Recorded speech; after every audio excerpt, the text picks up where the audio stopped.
Andrew Santino talks about how Bobby Lee basically drove him to the point of having a breakdown, so much so he had to quit the tour. This speaks to my feelings about Bobby Lee and how I feel like I can only take him in small doses because he's too much of a baby.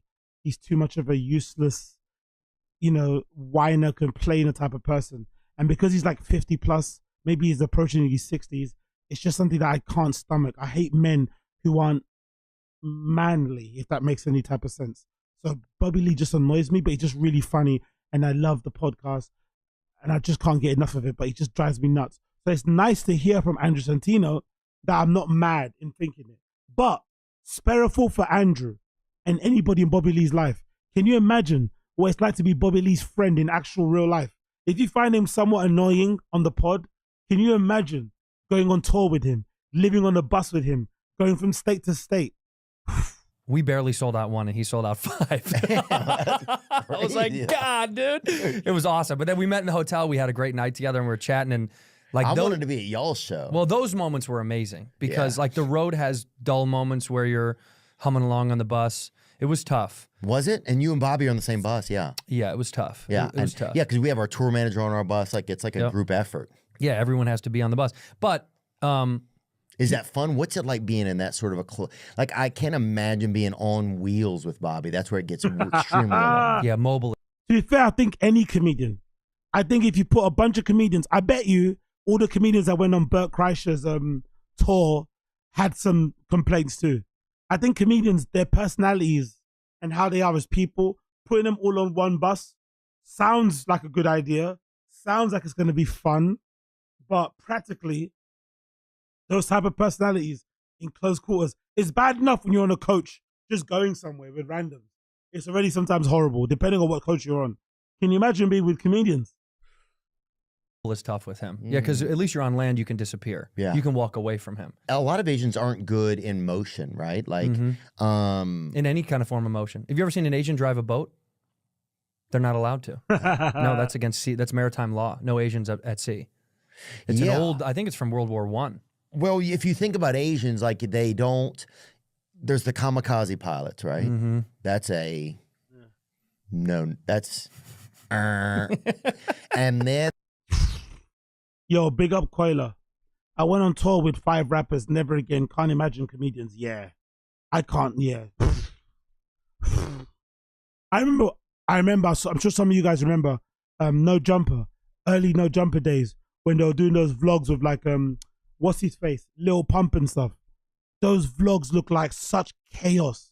And they were going a tour in the country, I think with Lil Pump for the most part, states to state, like with other rappers on tour as well. Like, I can't imagine how that would be.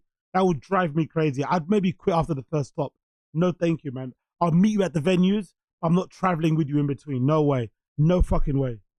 And there's driving Asians is throughout the history of time has been traumatic. Yeah, has been traumatic for people. And then even like if you go to look at like Iwo Jima, like the troops, they would hide in the tunnels, or in Vietnam in the Cu Chi tunnels. Like it's very, once they get in motion, they can't handle it. Yeah, they get afraid. Well, you know, I think it's tough when they're like Bob. If you ever see Bob try to like run or like walk fast, oh yeah, he starts to wobble. Yeah, he'll get off axis. It's kind of strange. I'll have to hold him sometimes if he's in a hurry. So I'll shoulder him up if he's in a hurry so we can walk in a straighter line. It's nerve-wracking.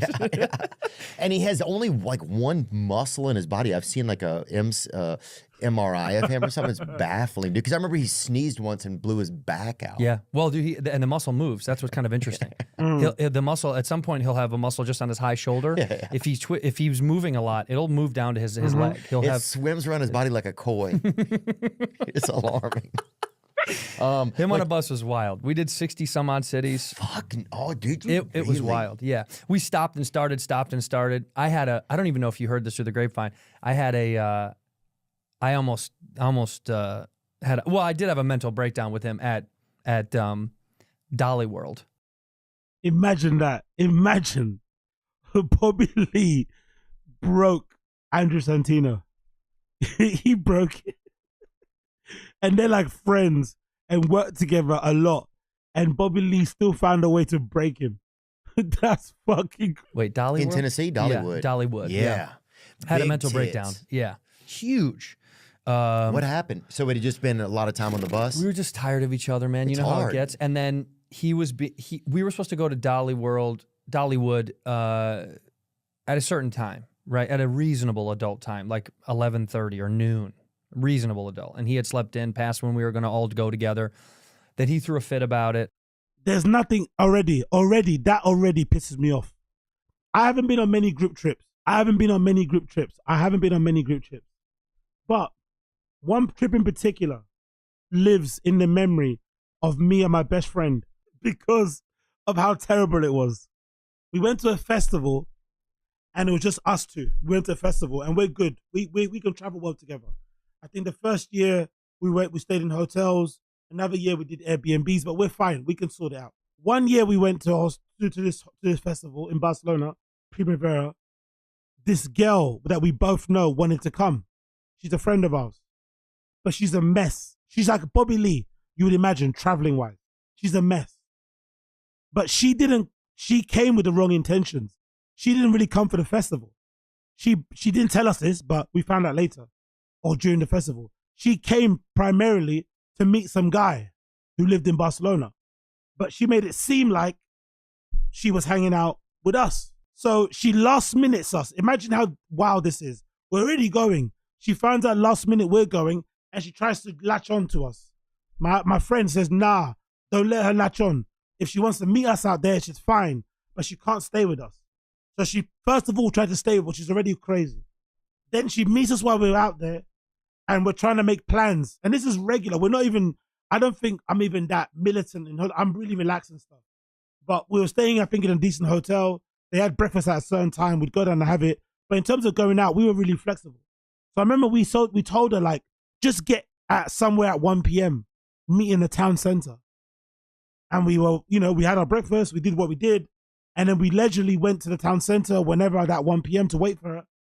And it took so long for us to meet her.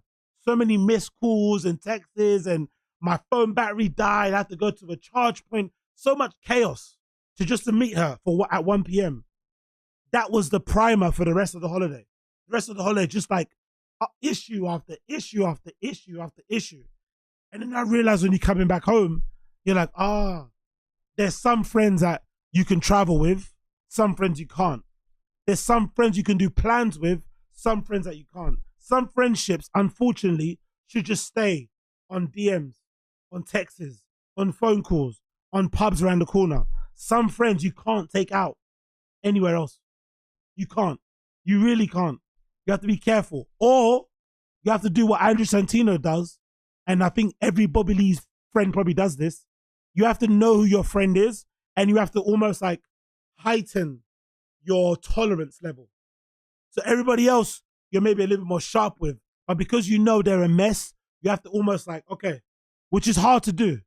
But that's what you have to do.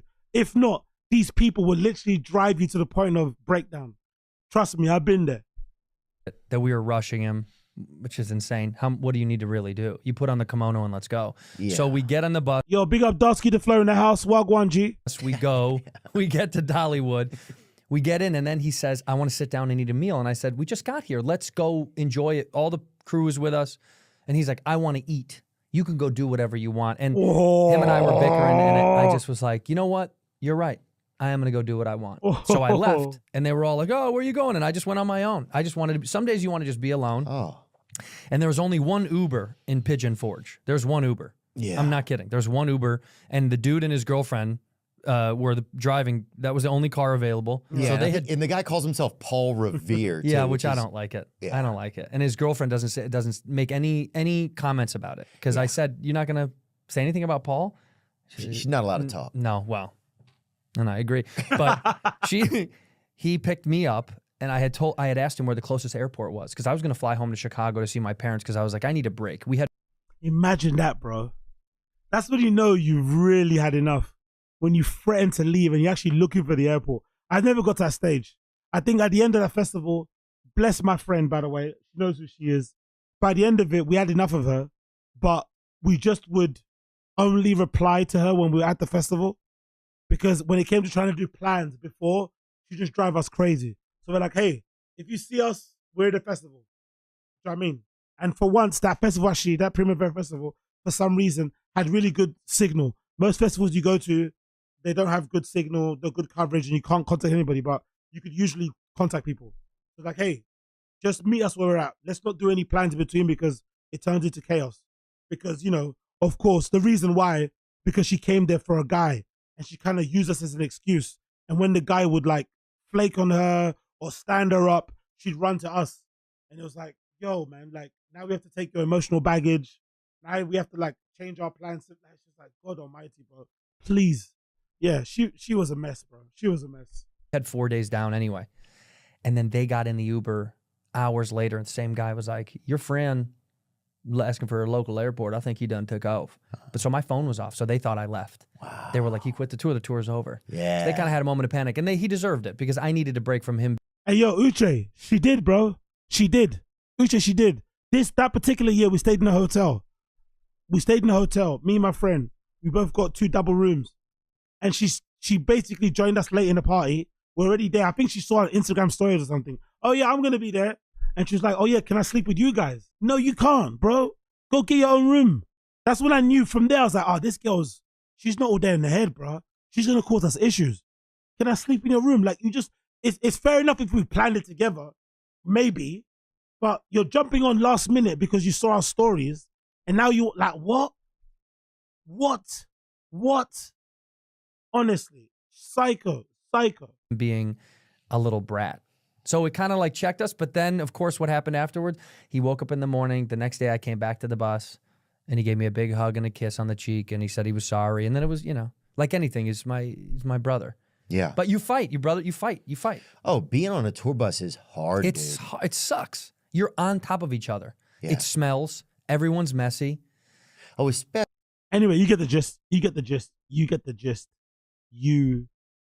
Hey, yo, big up Abe Martinez. Y'all can laugh at me.